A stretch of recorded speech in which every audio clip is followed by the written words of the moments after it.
And we're live. Welcome to Earful of Dirt Lineouts, episode 13. I'm here with William Magie, not Maggie, but Magie, as it were. Just to let everyone know, Glendale Raptors season tickets are available Monday, January 29th. Go to GlendaleRaptors.com/tickets. Planning in the stadium for fan day experience, hospitality, VIP is underway for the inaugural Raptors MLR season. Check for announcements on that on all social channels and infinitypark.com, I believe. So, Will, how you doing today, man? I'm good, thanks. Thanks for having me on. Just got off the training pitch, so apologies if I'm a bit sweaty or red in the face. But yeah, having a good day so far. So, were you in Bermuda? Is that? I was in the Bahamas. So, the little family reunion over there last week. So you submitted your time off for middle of camp, and that got approved? No. I was training hard out there. So I'm feeling in all right shape. So I'm looking forward to the few weeks coming up. Yeah. So you're from London. What part? I was born and raised in Westminster, but I grew up in Ealing, so that's sort of okay. Ealing Trailfinders. That's as my home club. Yeah, so West London. Got it. When did you begin playing rugby? My dad took me down to Ealing when I was 4 years old. So I could barely hold a rugby ball in my tiny hands back then. I still probably can't now in my tiny hands now. So I started with 4 years old, and I remember my first game was against another team called Drifters. I think it was under sevens, but I was playing at 5. And just sort of played it ever since. It's sort of a cradle to grave rugby story right there. Well, my dad kind of just fell in love with it when he moved over from Boston to England, and sort of just got me hooked on it from a very young age. So I know your mom's from Pennsylvania. Is your dad an American? Yeah. So mom's originally from just outside of Philadelphia, and dad's from Boston. Oh, I didn't know that. Yeah. I thought, so you're straight, full on American with just a funny accent. Exactly. Yeah. I only had a US passport until just the end of last year. So now I've got both, but up until then I was just the blue passport. Wow. That's different. Yeah. So which Merchants Taylor school did you go to? Because there's 2. Yeah, so I went to Merchant Taylor's Northwood, which is the London one, I guess. So it was about 45 minutes outside of London. But we used to play Merchant Taylor's Crosby, which was up in Liverpool, once a year in rugby. And we sort of alternate hosting the fixture, which was always a good rivalry. But yeah. So the one you went to apparently is like Hogwarts or something. Maybe you could tell me about schools in England in houses, but there's 9 houses. Yeah, it was a very nice school. It used to be a all boys boarding school, but then with the increased transfer links out to sort of the region that it's in, it just became day boys. And I had a great time there. The facilities were awesome, and it was a good 7 years. So now that I didn't know your dad, until a minute ago, I didn't know your dad was an American. So mom's from Pennsylvania, dad's from, Boston. When it came to rugby, were you always, going to put on the USA shirt, or did you ever have England aspirations? No, from a pretty young age, you sort of work out that probably not good enough to play for England. Never really got into the academies and stuff, and just I got the opportunity when I was 16 to go and play for the. My dad and myself, we went down to the Millfield Festival, so we went and watched that, and we met Sean O'Leary, who was doing it was the U17s at the time, but the Junior All Americans now, and sort of got into contact with him, and then sort of played under 17s USA, under 18s USA, 2 years under 20s, and then last year managed to break into the full senior team, which is an awesome experience. Well,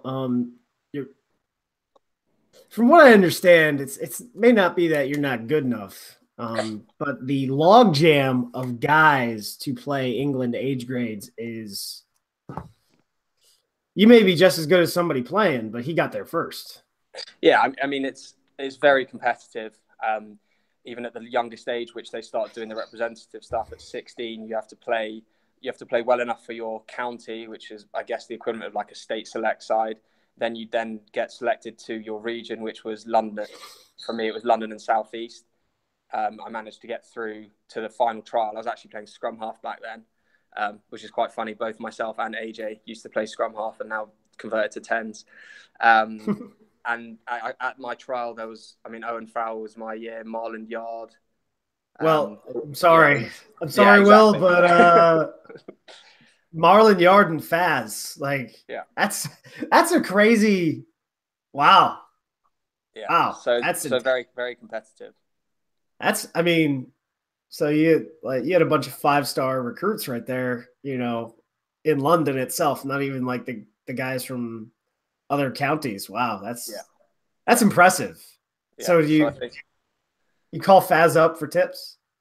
No, I've actually only played against him once at under 17s for our club side, Ealing v Harpenden, and he was by far the best player on the pitch. But it did end in a massive brawl, which was quite amusing. That's excellent. Yeah. So you just said you got called into under 17s.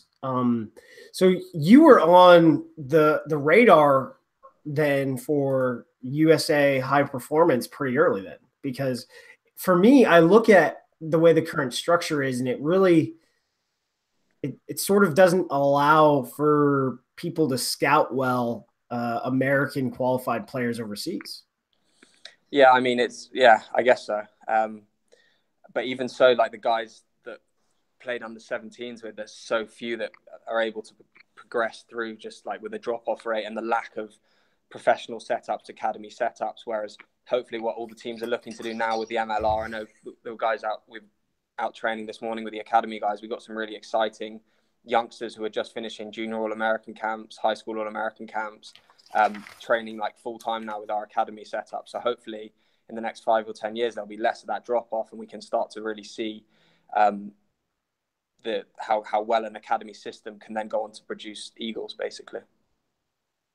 Yeah, I'm really excited to see the American-based academy system from MLR teams because, we all know if you don't, for those, that will see this is like the Glendale Academy system is pretty flushed out at this point. I guess the next move in the next couple of years would be like a senior academy system, like a U23 when I'd probably have to get smacked by, Mark and Dave on this, but when, the MLR team is sort of like solidified in 4 or 5 years, there's probably going to be an exploration to a U23 side. I think that's me, Well, I think they've actually already extended it to, I think, under 23s for this year. Really? Yeah, I think, okay. I don't quote me on that, but I'm pretty sure that they've gone up to under 23s, just to allow them to play against some of the bigger colleges, and like looking to the future. I mean, if an under 20s team went up against Cal, BYU, St. Mary's, for example, it's just unfair that you're going to have 23, 24, some of the best 23, 24-year-old athletes, rugby players in the country going up against very good 20-year-olds, but there's the size difference. So I think that's sort of part of the plan is go to under 23s, gives guys an opportunity that says, look, if you don't have to go to college to play a high level of rugby, come to Glendale, play in the under 23s, give yourself the best opportunity to then go forward and play for the MLR side. And already last year we had 3 guys come up from the under 20s and play for the Glendale Merlins elite team, which was awesome. And those guys are going to be really pushing hard to play in the MLR this season, which is exciting. And it also pushes us on that we know that we have to improve. We've got Mika Cruz, who's a really good 10, 12, 15. So I know that I've got to improve my play to keep my spot. And likewise with one of the wingers, Ryan James, coming through, really exciting winger. And you see straight away that the likes of Harley Davidson, Dustin Croy, Johnny Ryberg are like, right, we need to play well to keep our spots here. So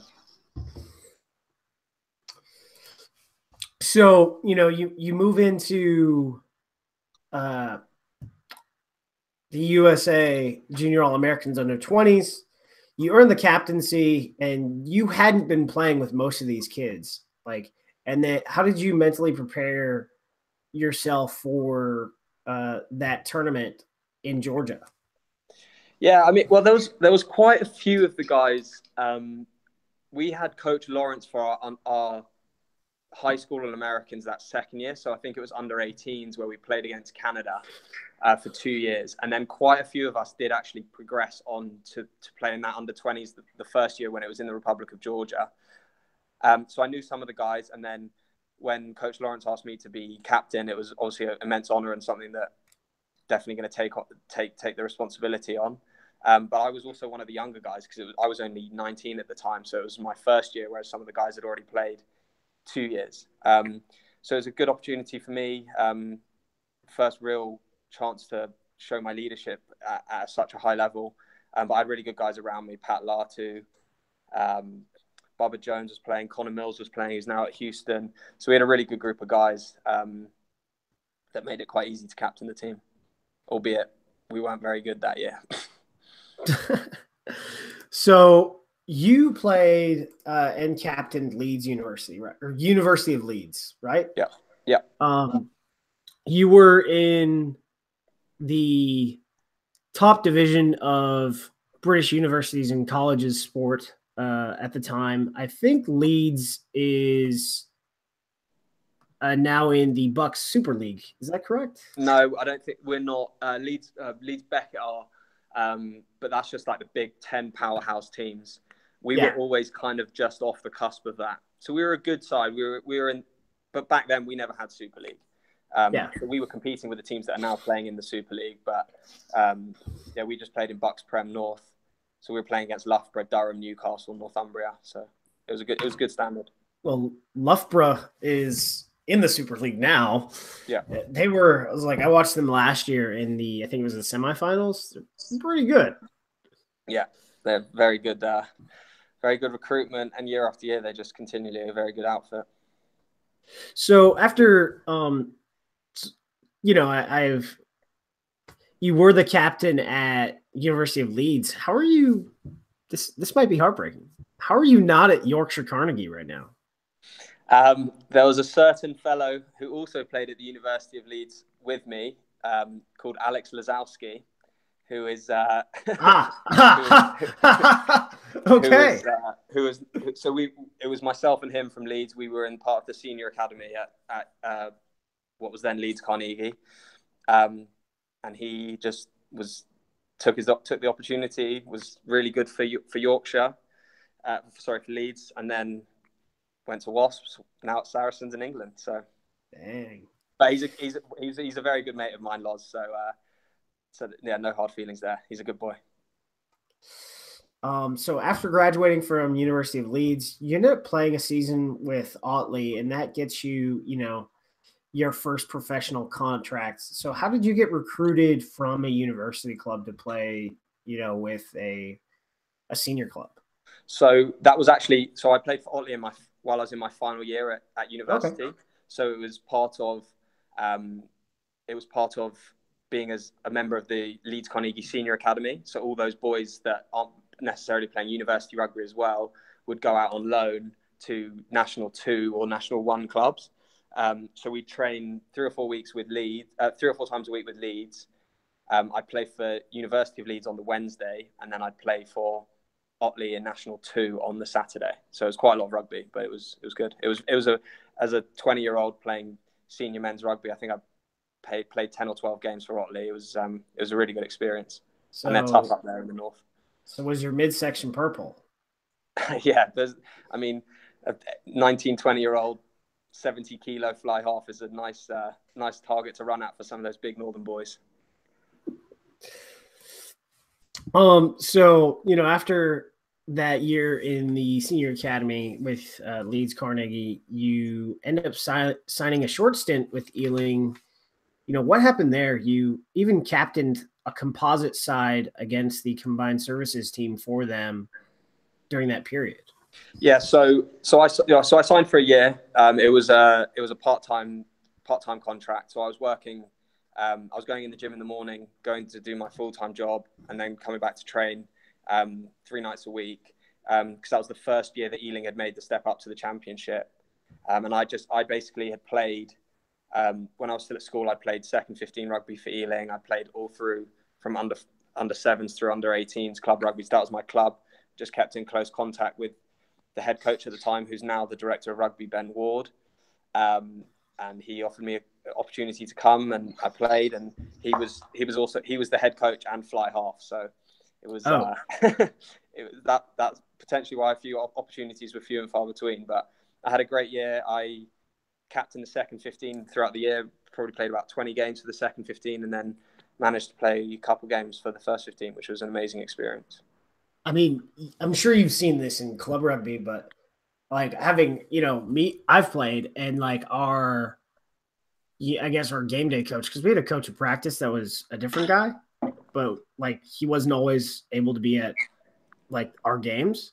So it's like when your game day coach is playing fly half. Like it's just really hard to manage the whole game because you have 23 guys and you're trying to win and you get sort of siloed. I can't imagine being a professional coach and also having to play fly half like that. Game management gets interesting there. Yeah, but I mean, Wardy was great.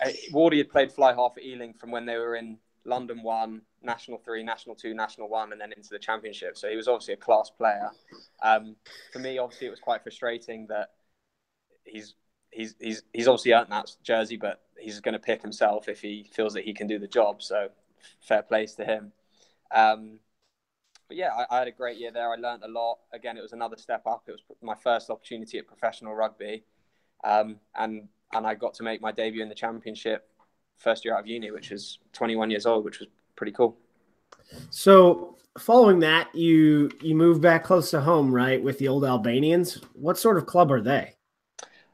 So they're one league below the championship. So they're National 1.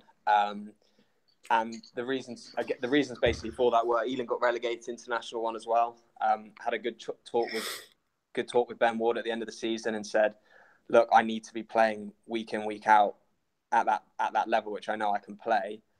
Am I going to get that opportunity to do that here at Ealing, or are you going to be playing yourself, basically?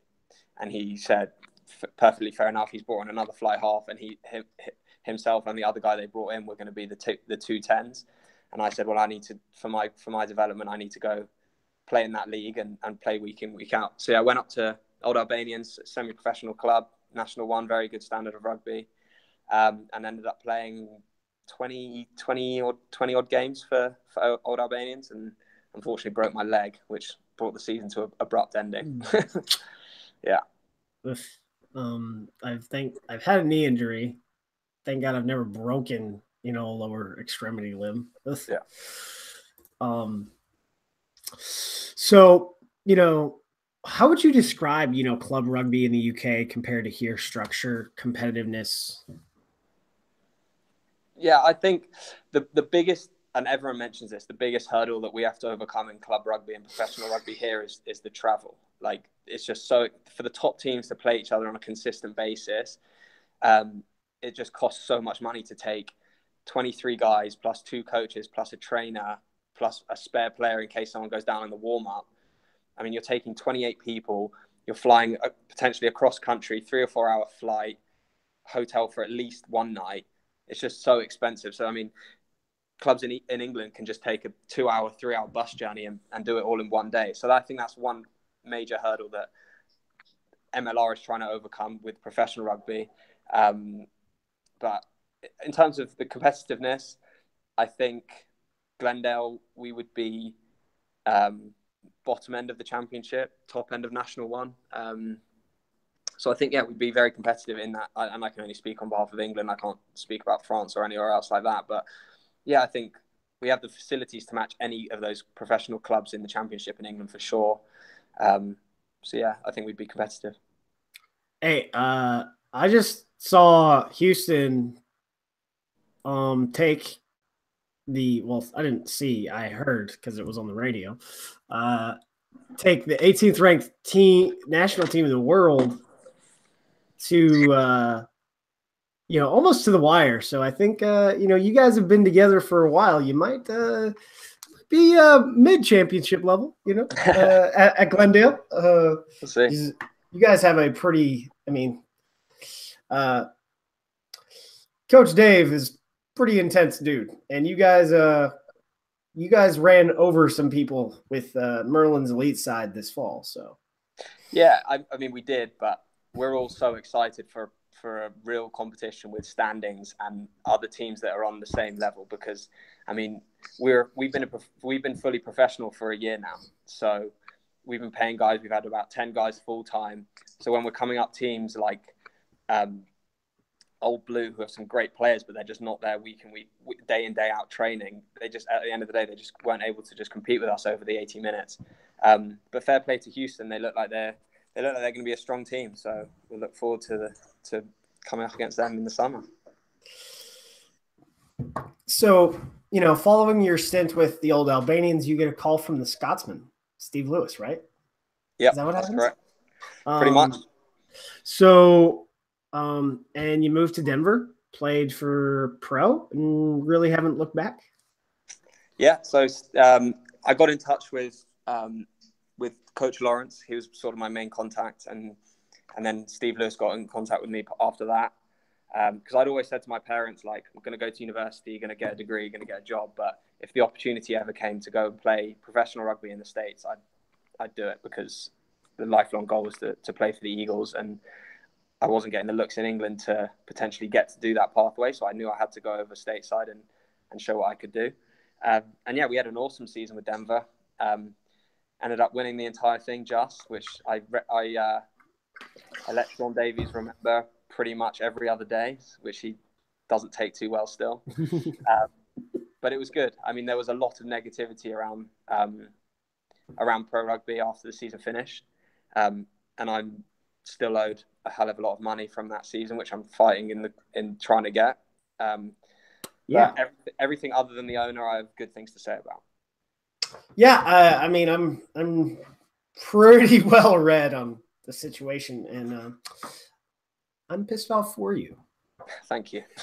So I asked this of Dave. Are you guys going to have a 5-year reunion and buy some rings? He said, leave rings to the football boys, but no, I think our team, I mean, I'm the only full-time guy left now here in Denver and Glendale. All the boys are sort of scattered around, so it's going to be fun catching up. We had Jake Turnbull, who's down at Houston now, Nick Wallace and Mike Garrity up at Seattle. Who else? Tari down at New Orleans. So it's going to be fun playing against these boys for sure. So after that, you headed back to England and played for Ealing one more time. You don't play a lot, but I mean, points wise, you kind of tore it up. But they don't stick with you. What happened there? So this is sort of the reasoning behind my pay dispute. So we were with Pro Rugby. So we were told at the end of the season, if you want to go play club rugby anywhere, you have to email Steve Lewis, Director of Rugby Operations for Pro Rugby, saying the dates that you're going to go play anywhere else. And they would review it, see if it was a high enough standard, so you weren't just going to play willy-nilly rugby for some D3 team and get injured because you're still under contract with Pro. And if they reviewed it and they thought the facilities and you'd get the benefit of playing while the off-season was happening for Pro Rugby, they would sign it off and they'd agree to it. So I got in touch with Ben Ward at Ealing. I said, look, my season's finished. I'm looking to just sort of keep up my training, keep playing. Do you need an extra bag holder, basically? As in, like, I don't need to be getting paid because I'm getting paid from Pro Rugby. I just want to keep fit and I'm going to be in London. So Ben came back to me and said, we actually just had an injury to one of our fly halves. We could really use some cover for 6 weeks. We'll pay your expenses, but happy days. Perfect. Told Steve Lewis, look, I've had this opportunity to do this at Ealing for 6 weeks. And then I've also had another opportunity to go to the Western Force and be part of preseason Super Rugby training squad. Are these suitable opportunities to go and keep fit in the off season and then come back for Pro Rugby year 2, hopefully a better player than I was in year 1? Of course, Steve signs it off, and I'm like, sweet, I've got this. I've got a great opportunity. I go back to Ealing. I can play some competitive rugby while I'm back in London. I then have an amazing opportunity to go to Perth and train with some of the best rugby players in the world. Their full Super Rugby squad, because they basically need extra players while their Wallabies are away on the November tour. So I go away and do that, and as soon as I leave the country, I stop getting paid by Doug, and haven't basically been paid since. I think everyone stopped getting paid at that point. Yeah, well, yeah. I mean, it was yeah. Mine was slightly early than a lot of the other guys, but yeah. So it was never going to be anything longer with Ealing than 6 weeks. It was literally just a stopgap before coming back to Denver in January or February, whenever we were supposed to report back for season 2 of Pro. But basically, you were going home to hang out with your parents because you hadn't seen them in a while, and you were going to play professional rugby, and Doug was like,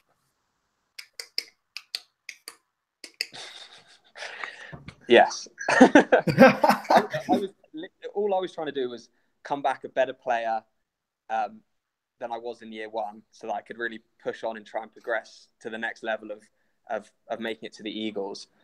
And unfortunately, if I'd stayed home in Glendale and sat on the sofa doing nothing for those 5-6 months, I would have received my pay up until he terminated the contracts. But because I went out to try and develop my own personal career by seeking other opportunities, which they were signed off on, I got screwed over a bit.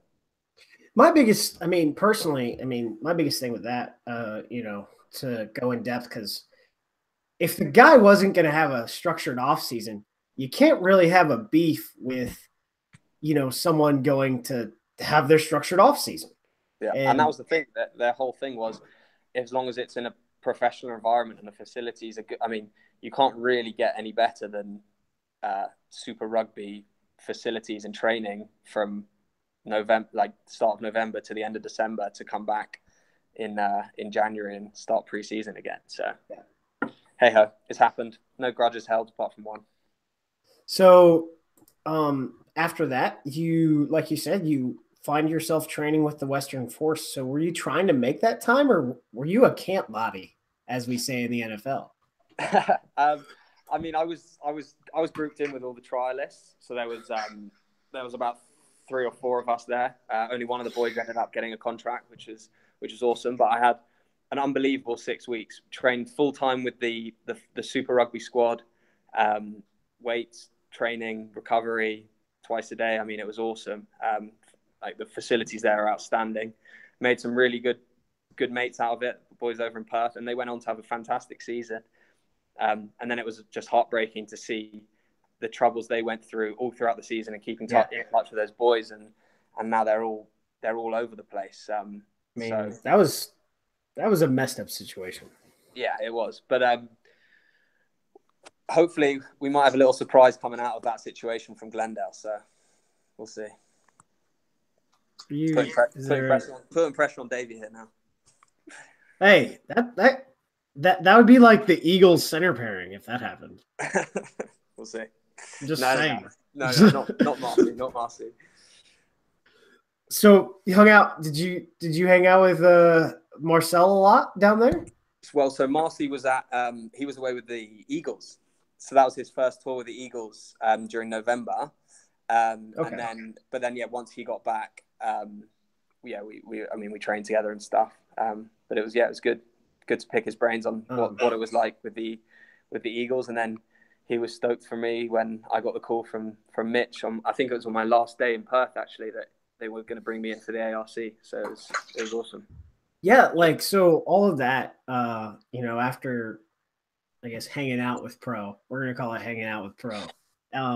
Then, Ealing again and going down to the Western Force. That's would you say that's the catalyst that basically has gotten you into being a mainstay with the Eagles, because you've amassed, I think, 9 caps this year.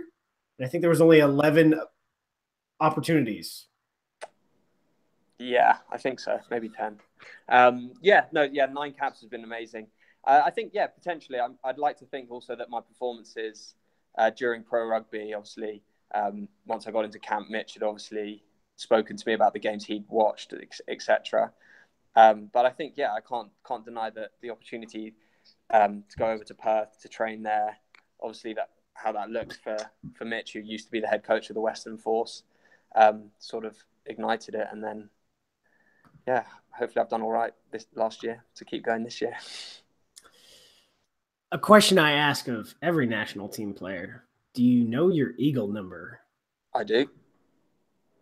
So, I mean, there's a list I have, which may be inaccurate, according to Sean Davies. Okay. but if this thing loads, so what is your Eagle number? My Eagle number is 507. 507. Okay. That's, some people don't know. Like, I say this every interview. It's not just Eagle numbers, but I think I interviewed Alan Yardet that is the Austin Elite head coach. He was a French national team player. No, I don't. Didn't know. No, I think we make a big deal of. I mean, it's a very intimate, personal, intimate ceremony when you receive your first cap, and it's a day I'll never forget. Almost a year ago now, and for me that was a massive moment. It's the pinnacle of any rugby player's career to represent your country, and it's every time you pull on that jersey, every time Blaine or Nate or Todd handed us out those jerseys, and you have your name, your Eagle number, your cap number, and the date and who the opposition sewn into your jersey. I mean, it makes it such a personal thing that it's your jersey. But we always talk about it's only yours as long as it is yours, and you've got to leave it in a better place for the person that sort of takes it upon you. But no, I think there's definitely a culture that it's massively important to be playing for your country, and part of that is, for me, knowing your Eagle number, knowing how many times you've represented your country.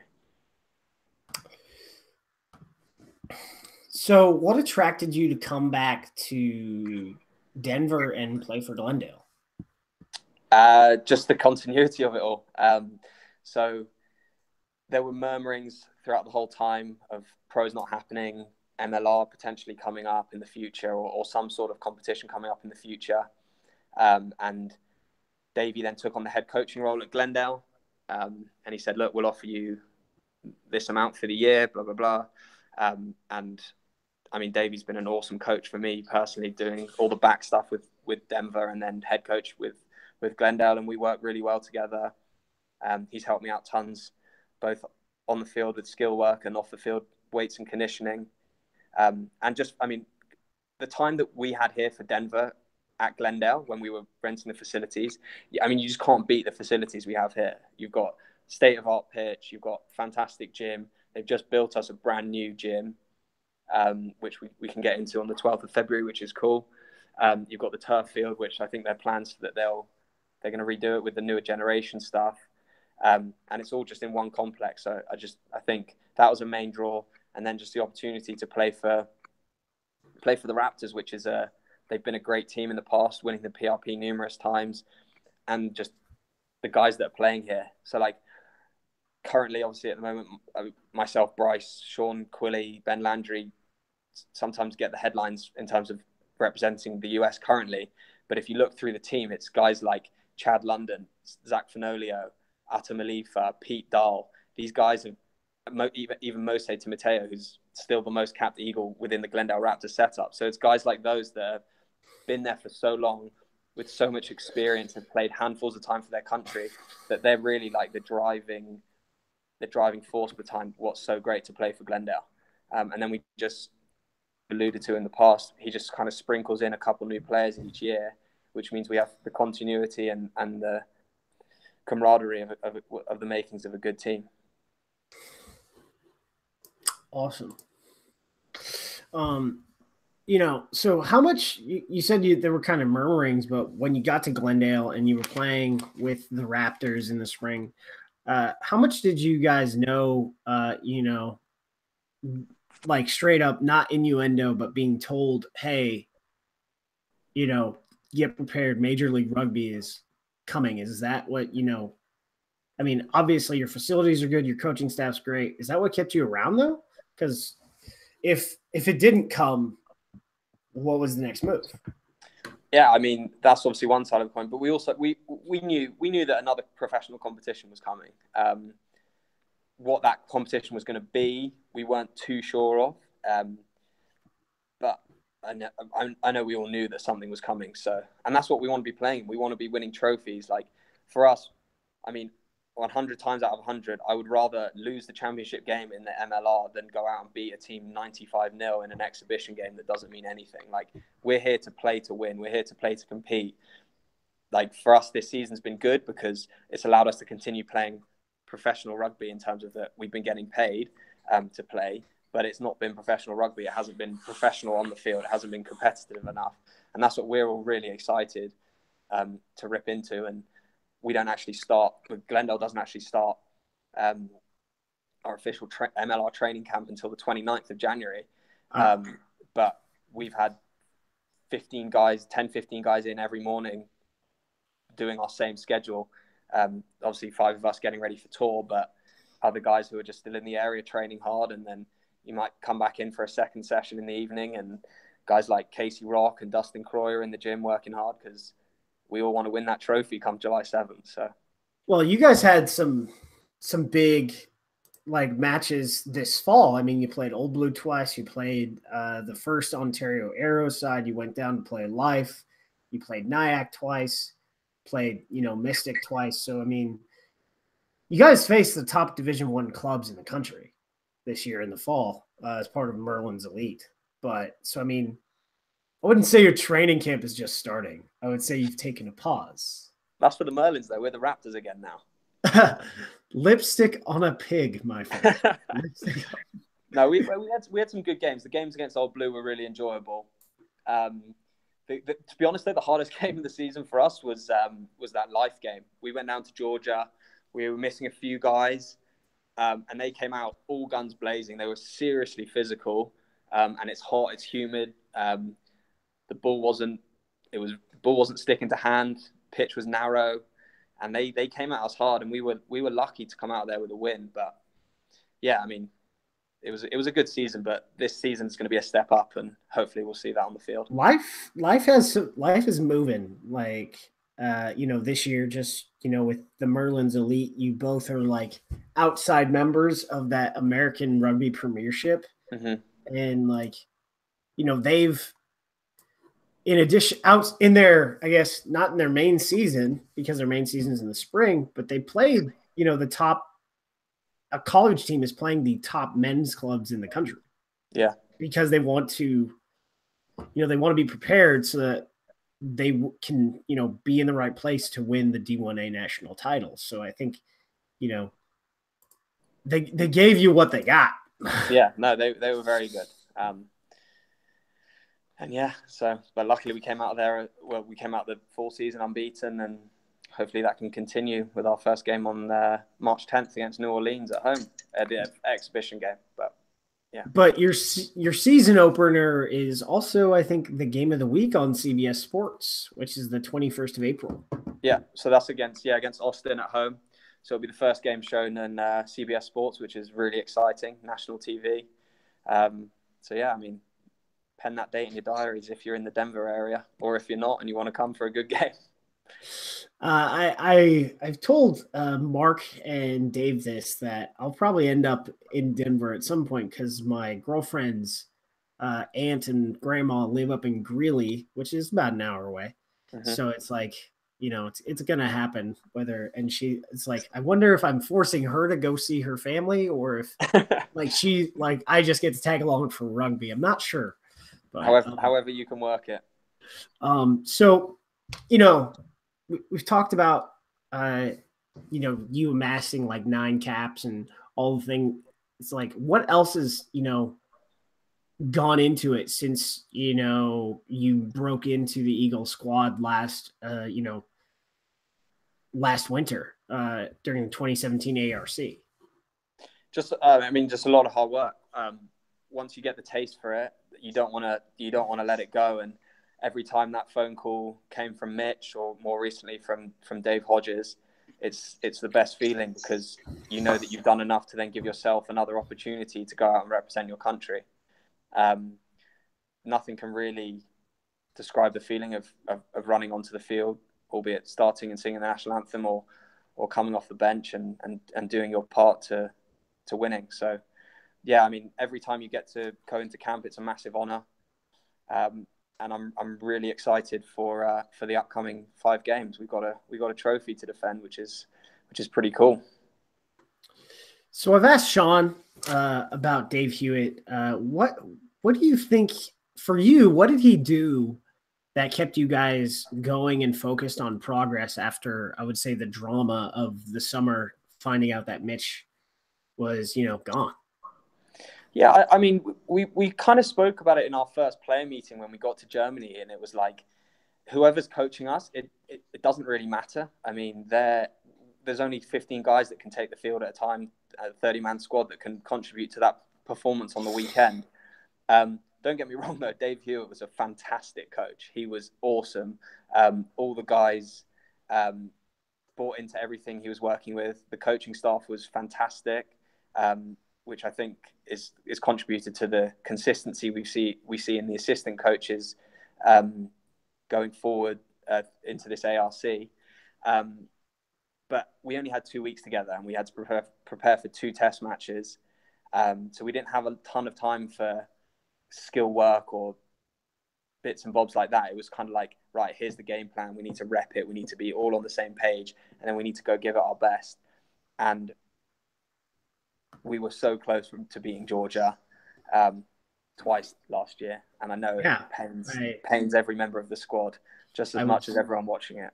I was watching the second match against Georgia in Georgian. Yeah. It was great. It was like, what? There was like Eastern Europe news at the halftime. It's like, what is going on over there? Yeah. Oh, but yeah, I'm watching that, and it's just a heartbreaker, to be honest. Like, you guys they had just, gone within 6 points of what was it? No, 7 points of Wales the week before. So you just took, was it I think they were 12th ranked team in the world, and we're just trying to move forward, ranked 17th, and we're like there. And, they've got studs all up in their, their front row, their back 3 on the pack. And it's just heartbreaking, because I knew that I think the difference there is just the experience level and the chemistry they had, because they had been together for, I think, like 3 or 4 weeks before their first test.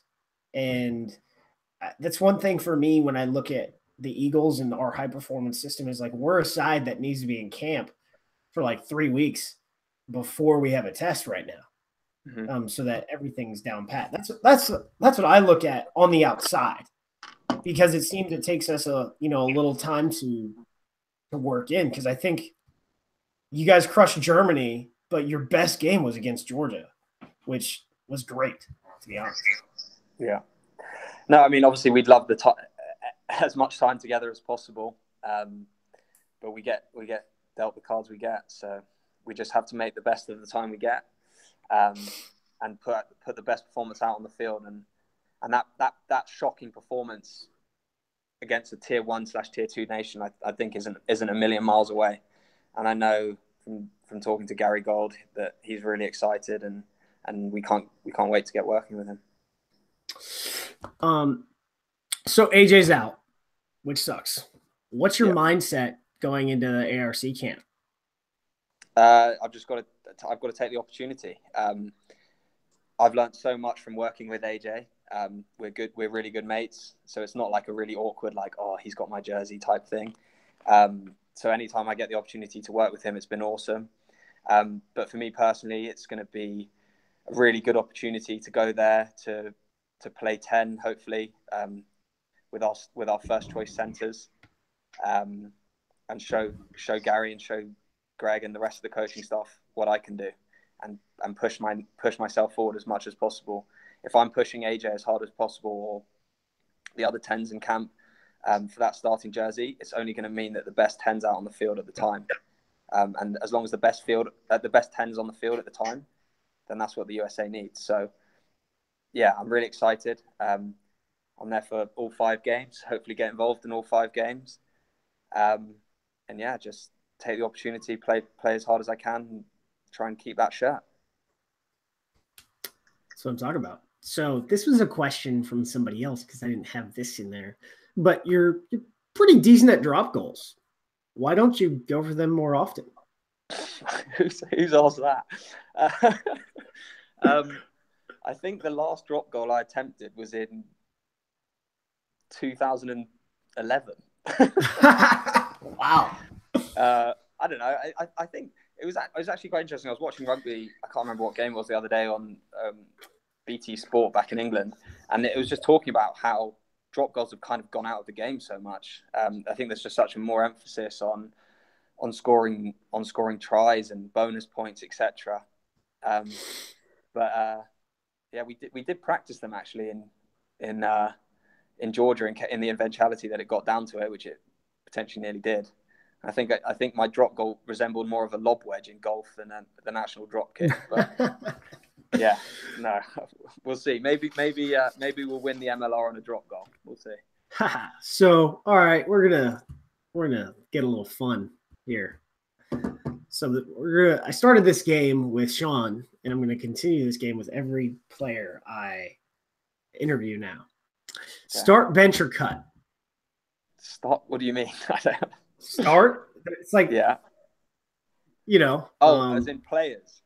Yeah. It's like that.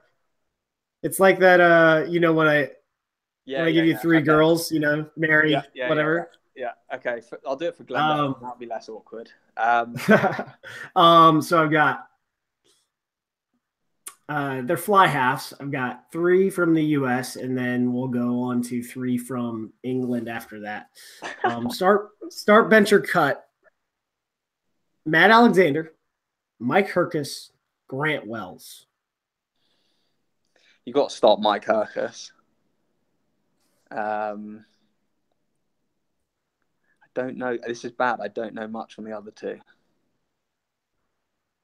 Well, I had to look pretty hard at the amount of caps guys had, and until like before AJ, Mike Herkus was the last fly half that just was around a long time. Grant Wells and Matt Alexander also, were around a long time, but not nearly as much as Mike. So okay, well, I know he must have the most caps as a fly half. Is that right? He should be. Yeah. At least in the last 20 years. Yeah. So I'll start him, and then I can't make a judgment call on the other 2. I haven't got enough information up. But it's poor on me, and I promise to go away and do some research. So England. Start, bench, or cut. This is going to look bad now, though, because I'm going to know who these people are that you're talking about. Well, I didn't know who Matt. I would say before a day ago, I didn't know who some of these people were either. So, okay. That's just the nature of rugby in the United States, to be honest. I probably know more about the 1920 team than I do about anyone in the 80s. Mm-hmm. Start, bench, or cut. Charlie Hodgson, Andy Good, Danny Cipriani. That's a tough one. I think I'd start Andy Good. Okay. Which James Hilterbrand will be very happy to hear me say because he calls me Andy Good. I'd start Good. Bench Cipriani just to come on for the last 20 and a bit of flair. And I would cut Charlie Hodgson, even though he's probably the best of the 3 playing for England. But yeah. Okay. I like Sippers too. I like him too. So we joked about Will Magie being a model for L'Oreal Paris in the UK, but he was actually a marketing guru. No. So the real question is, why not marketing guru in the United States for L'Oreal Paris, but why aren't you a model for L'Oreal Paris in the United States? I don't know where this is. I get so much stick for this for you for working there. I'm not a model. I never was a model. Yeah, those marketing days of beauty and hair care have been traded for rocks and malls, unfortunately. I would say you might want to take care of the face, because you and Bryce Campbell are my girlfriend's current like two favorite Eagles. So just point it out. That's fine. We're also roommates, so I'll make sure we are keeping up to date with our facials. And then Sean Davies also mentioned last week that when he first moved to Glendale, you guys were roommates, and you had a dresser drawer full of L'Oreal products. This is just erroneous from him. The only thing I've ever done is I was good friends with a girl who worked on the men's brand at L'Oreal back in the UK. And when I first got to Denver, I got her to send a big box of men's products, so shaving foams, deodorants, etc., shower gels for the guys, which was very, very well received. I think he's just bitter that I've never given him any presents, but John Quill's the beauty man, so he needs it more than Shawnee does. Oh. What the heck's a 6 doing around trying to be beautiful? He goes for pedicures and stuff like that. I don't. Well, maybe you can hit him up and say, "Hey, be the name sponsor for the Glendale Raptors." Yeah, maybe that'll be interesting. So your mom's from Pennsylvania. Are you a pork and sauerkraut guy on New Year's Day? No, we are. What do we have on New Year's Day? I can't even remember. I can't remember the last time I was at home for New Year's Day. I thought you were going to ask me who am I supporting in the Super Bowl this next weekend or 2 weeks' time. Well, the pork and sauerkraut thing is I have like a bunch of friends from college that are from Pennsylvania, and I spent one New Year's Day with one of them. One of my best friends is from Carlisle. And so he was living in Boston a couple years ago, and I went to, Boston to hang out for just part of my Christmas leave. And, next, we go to the store on New Year's Day and get a big Boston butt and 2 cans of sauerkraut, put it in the slow cooker in the morning, and then, watch one of the New Year's Day bowl games in the afternoon. So sounds like a good day. Yeah, I would have never have put sauerkraut on pork before in my life, but it's now actually pretty good. So where the question is, so then in the Super Bowl, if we're going to go there, your dad's from Boston, so that's obviously a Patriots fan. Is from Pennsylvania, but what part is the question? From about 45 minutes north of Philadelphia. So that could get interesting, because some people tell me that only people in South Jersey and almost Philly proper are Eagles fans. And then, there's sort of a wall that marks Steeler country in Philadelphia. Yeah.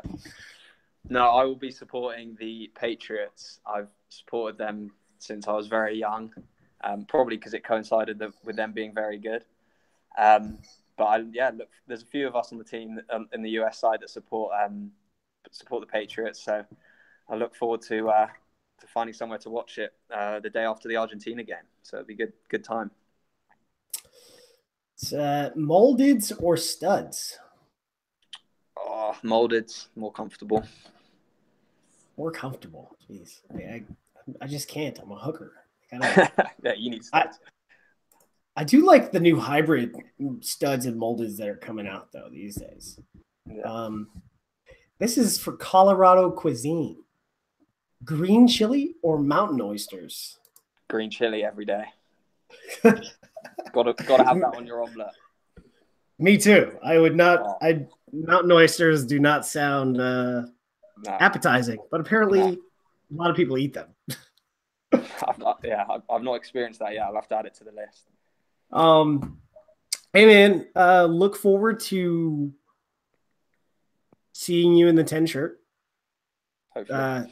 With Glendale, you've been crushing it. So I'm I think if AJ was there, you definitely see the guy you've been pushing against for a very long time, and it's sort of more. It's kind of sad that the guy who you've been competing the hardest against to get that jersey is not available for you to compete against again. But he's going to be back for June, I'm told. Yeah. Didn't do anything that bad. No, I've spoken to him a few times since his injury. So yeah, he told me that he's working very hard on his upper body. So I think that's much needed for one. And then, yeah, hopefully he is. I will see, like I told Sean, I'll see you guys in Los Angeles because I'm definitely going to that game. So awesome. It'll be great to see you then. And Will, thanks for the interview, man. It was great. Cool. Thanks a lot for having me. And yeah, we'll see you at StubHub Center. Very exciting. For all of the Earful of Dirt fans, I've got our technical series back this Friday. We're going to do the 1-3-2-2 attack system with Gordon Hanlon, Director of Rugby, TSV Hendusheim in Germany. And then we're back on Monday, 10 p.m. Eastern, 7 p.m. Pacific. Thanks, Will. Thank you.